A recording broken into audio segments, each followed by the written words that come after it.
Terbebas. Astagfirullah. Nasi udah lupa record. Oh itu. Ya Allah nggak kerikor itu 0010. Aduh be, salah be. Kita sedang menunggu pesanan makan siang di kolong jembatan 3 dan alhamdulillah bertemu dengan dai Hinterland di Batam yang aktif di AMCF dan juga dengan tim yang menyebarkan Al-Quran baru saja di Meranti Riau mungkin ke Batam untuk terbang ke Jakarta di Ustaz Subur dan Ustaz Hazairin. Nah, silakan Ustaz Hazairin, mungkin ada yang mau ditanyakan untuk program progres Al-Quran mau disebarkan di daerah Kepri ini. Ya, assalamualaikum warahmatullahi wabarakatuh. Waalaikumsalam. Ini nomor kita penuh dengan keberkahan hari ini. Tidak sangka, tidak duga ketemu Ustaz Subur yang mudah-mudahan bisa bantu menceritakan tentang situasi dakwah, karena memang salah satu kekuatan BWA itu distribusinya di daerah yang kalau tidak dibantu, tidak dipandu oleh orang lokal, tidak bisa tumbuh. Seperti kita kemarin di Pulau Meranti, kalau orang tidak tahu soal Pulau Meranti, tidak ngerti itu masuk kemana, itu banyak yang kita terkejut gitu kan. Oh, bisa ada orang Jawa, ada pondok pesantren yang pakai bahasa Jawa. Luar biasa tuh kan. Nah, seperti pertemuan kita hari ini juga sesuatu yang luar biasa. Kita tidak janji, tidak ada kontak-kontak sebelumnya, tapi Allah mempertemukan kita. Kebetulan ini memang daerahnya Antum, rumahnya Antum ya. Semoga mungkin Antum bisa ceritakan dari mana Antum kok bisa, bukan orang Bandung, bisa-bisanya nyangkut di sini. Moga dan. Assalamualaikum warahmatullahi wabarakatuh. Alhamdulillah wassalatu wassalamu ala Rasulillah wa ala alihi washabihi wa ala wa ba'du. Alhamdulillah, bersyukur kepada Allah pada siang yang berbahagia ini tanpa duga ya, tanpa saya perkirakan, tapi inilah Allah yang berkehendak menggerakkan dari tim BWA pusat dan Batam bisa bersilaturahim di sini. Ya Allah, saya bersyukur bisa ngobrol, berbincang, sharing-sharing tentunya untuk kebaikan umat, kebaikan kita semuanya, dan tentunya ini ya tidak lepas dari apa kita untuk mencari ridho Allah Subhanahu wa taala. Jadi perkenalkan, nama saya singkat saja, namanya Subur ya. Tempat tanggal lahir saya itu Tulungagung 27 Juli 1982. Kemudian alhamdulillah diberikan kesempatan untuk bisa menimba ilmu di salah satu ma'had di Jawa Timur, yaitu Ma'had Baru Khotob Surabaya. Dan dari sana selepas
hinterland. Mainland itu untuk pulau besarnya Batam yang itulah pusat industri, pusat niaga, industri, perumahan di situ.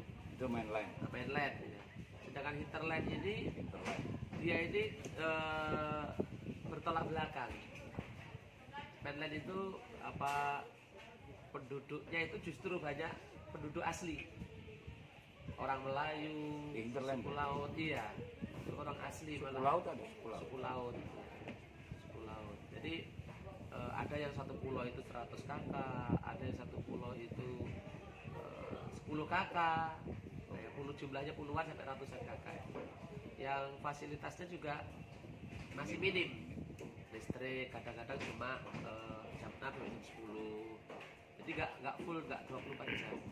Juga kalau sekolah itu juga tidak semua pulau ada sekolah. Jadi kalau mereka belajar itu harus ke pulau sebelahnya seperti itu.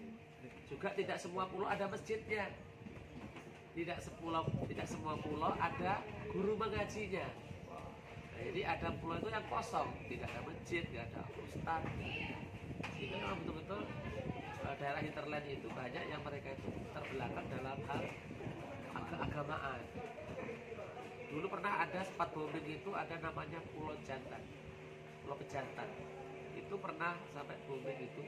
Itu apa namanya? Kalau ada orang meninggal itu tidak disolatkan. Karena nggak ada yang bisa sholat, nggak ada yang bisa menyolatkan jenazah. Di Pejantan itu. Ya, Pulau Pejantan itu masuk ke Peri juga seperti itu. Jadi di pulau itu banyak mereka Muslim tapi nggak bisa syahadat, Muslim nggak bisa sholat, apalagi baca Al-Quran. Banyak juga yang mereka itu ABC nggak ngerti. Ya jadi selama kurang lebih beberapa tahun itu kami di situ interaksi dengan mereka. Ya istilahnya kita menawarkan program membangun masjid musola. Di program MCF itu pertama bangun musola, kemudian setelah ada musolanya tempatnya ada itu pengajar seperti itu. Ada yang dari Jawa, ada yang dari Sumatera, yang mereka itu juga alumni. Jadi seperti itu kan. Jadi ya alhamdulillah lah. Untuk gugusan hinterland ya, ada 4 kecamatan. Ada kecamatan Belakang Padang, kecamatan Bulang, kecamatan Galang, ada kecamatan Nongsa. Ini wilayahnya itu meliputi hinterland. Nah, Batam ini ada 12 kecamatan. Berapa jauh kalau kita tempuh pakai motor-motor? Oh, Sini apa betul. namanya? Ini pompong kali ini. Pompong. Kalau pakai pompong, Kalau pompong lama kan? Ya. Speedboat? Kalau speedboat itu kalau kita keliling, kita pengalaman ya, itu 2 hari. Tidak semuanya pulau ya. Kita mengunjungi tempat-tempat program kita itu 2 hari itu baru bisa selesai. 4 kecamatan tadi. Iya. Tapi tidak semuanya. Itu kecamatan besar dan jumlahnya banyak. Penduduknya tidak sebesar mainland, tidak sebesar Batam. Jadi mereka lebih penduduknya lebih sedikit, tetapi penyebarannya itu pulaunya itu luas, pusat ya. Makanya di Batam ini ada namanya istilahnya bumi sekatang lada. Apa namanya? Pusat pulaunya Banyak dan macam lada. dari pulau ke pulau itu ada yang 30 menit, ada yang 1 jam, ada yang 2 jam gitu. Orang jauh-jauh. Jauh gitu. Jadi kalau waktu dulu pertama membangun musola itu tantangan berat juga karena material itu dari darat. Mainland. Dari mainland harusnya itu. Bawahnya? Pakai speed atau pompong gitu. Jadi kalau misalnya dana pembuatan musola itu kan sekitar 5x5 musola itu. Bukan besar, 5x5 itu sekitar 25 juta dulu 2010 gitu. Itu hampir separohnya itu untuk transport untuk transport itu. Jadi tukangnya pun dari Batam. Nah, jadi memang tantangannya berat ya, dakwah di kepulauan, dakwah di pedalaman itu memang. Jadi kalau kita belum memutuskan di BWA itu selalu kalau putusan bikin sebuah proyek kan kita programnya wakaf Al-Quran, proyeknya titik di mana-mana. Iya. Katakan katakanlah di Kepri kita mau buat gitu kan, itu kalau bicara 20.000 Al-Quran bisa kesuplai ke titik-titik itu. Bisa, tapi ya tadi harus kerjasama ya. Oh iya iyalah, iya, Kolaborasi dengan istilahnya dai setempat. dai setempat Setuju. atau istilahnya tokoh-tokoh Iya, agama setuju. tempatan seperti itu. Kalau kita sendiri lihat tadi tenaga kita yang habis, Iya. tenaga kita yang habis. Kami Ya. memahami kondisi demikian, makanya kita pertama ya, kita harus ketemu mitra lokal. Iya. Jangan buat kita tidak pernah mau taruh orang di lokasi itu, karena nanti secara horizontal ada gesekan. Iya. Oh, enggak, wah itu nggak mau kita. Jadi kita tetap sinergi dengan pemerintah daerah, dengan ulama untuk meningkatkan kualitas budaya di sana. Iya. Ke depan mau bikinnya gimana, ntar kita pikirkan lebih detail. Tapi artinya bahwa di Kepri ini memang banyak juga yang membutuhkan. Iya, banyak. Kalau yang pulau-pulau besar seperti Natuna Natuna pun iya. begitu. Itu penduduk banyak. Banyak. Natuna itu kan kabupaten. Di bawahnya Natuna ada Kabupaten Anambas, Kepulauan Anambas. Kepulauan Anambas itu juga gugusan pulau juga. Macam di sini juga. Juga ada namanya Kabupaten Lingga. Lingga. Lingga itu juga gugusan pulau juga. Yang karakteristiknya kurang lebih hampir sama juga dengan Batam. Yang hinterland. Iya, iya. Hinterland. Yang penduduk lokalnya asli tempatan. Karakteristiknya seperti ini. Ada orang Melayu, suku laut, Bugis, dan orang juga pendatang-pendatang. Nah, kalau bicara suku laut itu mereka bisa dikatakan suku laut itu karena tinggalnya atau karena pekerjaannya atau apa ya? Ya, karena gini, kalau dari sejarahnya itu diawali dari ratusan tahun yang lalu gitu ya. Jadi pernah saya baca artikel itu orang suku laut itu dulunya itu orang Johor. Malaysia. Johor, ya, kerajaan Johor. Karena mereka itu bersengketa, terbelah jadi dua kubu. Nah, yang satu kubu yang kalah inilah dia kejar-kejar lari. Lari ke kepulauan yang ada di Kepulauan Riau, terutama di Batam. Nah, karena mereka lari dikejar-kejar, akhirnya mereka cari tempat perlindungan. Nah, maka ketemulah di pulau-pulau Batam ini. Mereka nomaden. Jadi kalau bisa musim utara mereka pindah ke selatan. Kalau musim angin barat mereka pindah ke timur. Terus muter. Mereka cari ikan, Cari nelayan. ikan, ya, nelayan. Dan mereka itu aslinya dulu sebelum sekarang bertempat di darat, mereka tinggalnya itu di sampan. Makanya orang suku laut itu dulu dikenal dengan orang sampan, orang kacang. Mereka di sampan. Berumah, Nah, berkeluarga, berkeluarga, masak. anak-anaknya di Iya, situ di lah. situ semua.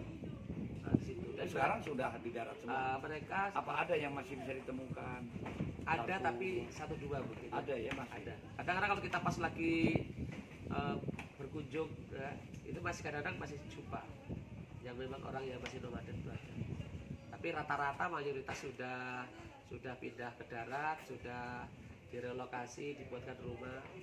Ada yang bantuan pemerintah, ada yang dari lembaga sosial, dan mereka juga agamanya juga bervariatif juga. Tapi kalau saya perhatikan, kalau untuk orang Melayu mayoritas Muslim, mayoritasnya Muslim. Cuman kalau untuk orang suku laut itu banyak yang Kristen, banyak yang Nasrani. Suku laut itu banyak yang Nasrani. Karena itu tadi, karena mereka beratus-ratus tahun nomaden, sehingga mereka tidak mengenal agama. Jadi nama itu tinggal agama itu tinggal nama. Ada namanya Qasim, Abdullah, Fitri, tapi non Muslim. Dan mereka menjadi Kristen karena para pegiat-pegiat visionaris ini mereka rajin menjemput mereka, menjemput mereka, kasih bantuan, dibangunkan rumah, dibangunkan gereja, disuplai bermacam-macam kebutuhan mereka. Nah, mereka Walaupun nggak diurus. iya, nah, seperti itu. Tapi awal-awal mereka ya diselesaikan awal-awal. Tapi kalau sudah lama enggak, sudah tidak seperti itu. Berarti banyak juga ya pemilihan Banyak. wah di Iya, iya. Yang non muslimnya misionaris banyak. Banyak. Ada yang dari Katolik, ada yang dari Protestan, ada yang dari Singapura, dari Korea, yang banyak paling banyak dari Korea sama Singapura. Korea ada apa yang tahu? Orang Korea mah agama Nasrani. Oh, gitu. Kananya kuat sana. Singapura kuat juga. Menarik juga ya. Iya. Jadi tantangan dakwah buat teman-teman di sini. Ada Eropa, dari Eropa juga ada. Eropa juga ada. Terutama yang Katolik. Katolik kan dari Roma. Itu, jadi kalau di pulau itu ada yang Katolik satu pulau, Katolik semua. Jadi artinya kalau kita mau bawa Quran untuk mainland dan internet, memang banyak yang juga. Ya, karena memang istilahnya kan butuh lah istilahnya kan, kayak macam Al-Quran apalagi yang ada terjemahannya itu kan. Itu, kalau bisa itu biar mereka itu juga bisa mengerti memahaminya. Tidak semuanya kan bisa. Nah, tinggal yang kedua mungkin PR berikutnya adalah menggerakkan potensi simpul dakwah untuk gerak sama-sama. Iya, Supaya jangan menang-menangan nih. iya. Nah, itu. Itu yang kurang lebih 10 tahun saya alami. Itu kadang kita ini bentur di situ.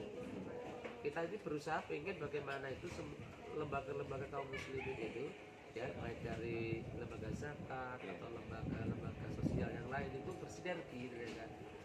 Karena kalau dakwah ini dipegang sendiri yang satu lembaga itu Energinya habis. nggak efektif juga dan banyak kekurangan. Karena gini tuh di Ternate kita ketemu dengan teman MCN, kita ketemu teman Hidayah, kita ketemu teman Muhammadiyah, kita ketemu teman Tasis. Aku baru datang, dia bilang, Insya Allah kita bawa Quran nih, tapi sekarang belum ada. Ini cuma contoh. Terus saya bilang, mau nggak kita kolaborasi? Maksudnya Quran kita bawa, kita masukin ke dalam, antum dakwah aja sendiri-sendiri tetap. Pedalamannya siapa yang masuk, yang membinanya siapa, Iya, tidak saling berebut dan mengikut, Iya. tapi kita support bareng-bareng. betul. Kalau mau, kami datang nih. Kalau enggak, kita salaman, kita bubar. Oh mau. Ya akhirnya dari Allah, April 2019 kita bawa 10.000. Kemudian November akhir sampai Desember 2019 kita bawa lagi 40.000. Dan memang begitu awal kita rencana mau bawa ke sana, mereka masih tanya kan, apa iya ada Qurannya? Begitu datang 10.000, banyak ya, kurang. Datang lagi 40.000, masih kurang. Ya, nggak apa-apa, tapi antusias masyarakat tuh sangat kuat, bahkan kita disupport oleh banyak pihak, oleh Pemda, oleh Angkatan Laut. Iya. Nanti kita akan coba kombinasikan, ada Angkatan Darat, ada Marinir, ntar kita sinergi sama-sama supaya apakah nanti pakai kapal Angkatan Laut, dai yang kita ajak sama-sama sehari 2 hari kayak ada bakti sosialnya, kan enak tuh sama-sama kan, biar berpahalanya bareng-bareng, yang di masuk surga juga bareng. Tapi insya Allah bisa ya kolaborasi Bisa. Ya di Batam ini memang ada persatuannya kan? ada. Jadi Namanya apa namanya? kami sering istilahnya bersinergi dengan lembaga-lembaga sosial. Ya. Nah, kalau dari Muhammadiyah itu ada Lajismu. Lajismu itu mereka sering kalau ada program itu mengajak kita. Karena kebetulan saya yang tahu Wilayah. tempatnya. Kurang lebih hampir 5 tahun itu kami berkecimpung di situ. Tahu betul titik-titik Dari pulau ke tokoh-tokohnya. pulau itu tahu tokohnya pun kita kenal juga. Juga kita kan punya mitra juga kan, ada namanya Badan Musyawarah Guru Al-Quran di Batam itu. Oh ada ya. Ada Badan Musyawarah Guru Al-Quran, jadi ketua-ketuanya kita pun kenal, ketua-ketuanya juga guru-gurunya. Juga ada bersama Mubalik Batam, ada itu juga para mubalik-mubalik itu bisa kita kerjasama. Insya Allah ini jadi kebaikan nih. Ini awalan kita tetap komunikasi. Kami perlu banyak data yang diperlukan untuk bagaimana caranya supaya ada proyek di Kepri ini. Nanti titik-titiknya kemana-kemana ntar kita bicarakan lebih detail. Tapi paling tidak benang merahnya ketangkap bahwa Batam perlu disupport untuk distribusi Al-Quran. Insya Allah tahun depan. Iya, iya. Tahun depan. Jadi bulan Oktober kita ketok palu proyeknya. Untuk cari duit. Siap. Iyalah, untuk cari duitnya untuk bantu distribusi. Insya Allah aneh diberi kesehatan terdatang lagi. Mungkin dari aneh itu cukup. Ya, Silakan untuk Insya Allah, barakallah. Insya Allah, karena masuk surga itu butuh rame-rame. Beda Ya, sama- berjamaah. Iyalah. Kalau sendirian gak asik. Ya, tujuan kita kan sama-sama mengkapai ridha Allah, dan insya Allah dengan nama soleh, doa kafal Quran, membantu saudara kita, kebahagiaan itu double. Saudara kita bahagia, melihat orang bahagia, kita juga bahagia, dan insya Allah ini menjadi bagian cerita kita di surga nanti insya Allah. Kalau kita masuk surga tertinggi berbarengan dengan Rasulullah SAW, mudah-mudahan ini bagian dari cerita masa lalu kita di dunia ini insya Allah. Ya, terima kasih Ustaz Subur, Ustaz Azairin.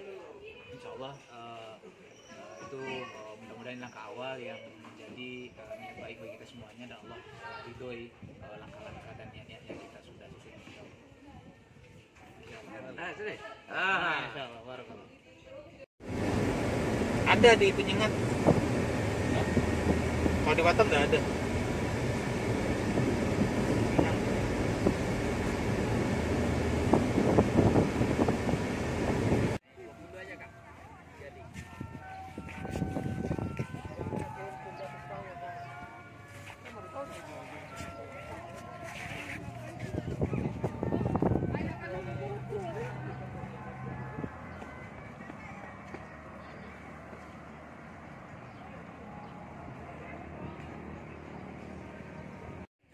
Ini namanya gonggong ya. Gonggong itu sejenis siput khas Melayu. Ya, yang ada ini di Batam, di Lingga. Nah, tapi yang apa namanya? Yang terkenal ya, ada batik gonggong ada itu. Cara makannya kita kalau nggak ngerti bingung cara makannya bagaimana. Caranya seperti ini. Ambil apa namanya? Tusuk ya, tusuk gigi. Nah, kemudian ditancapkan ke sini, ke dalamnya gini.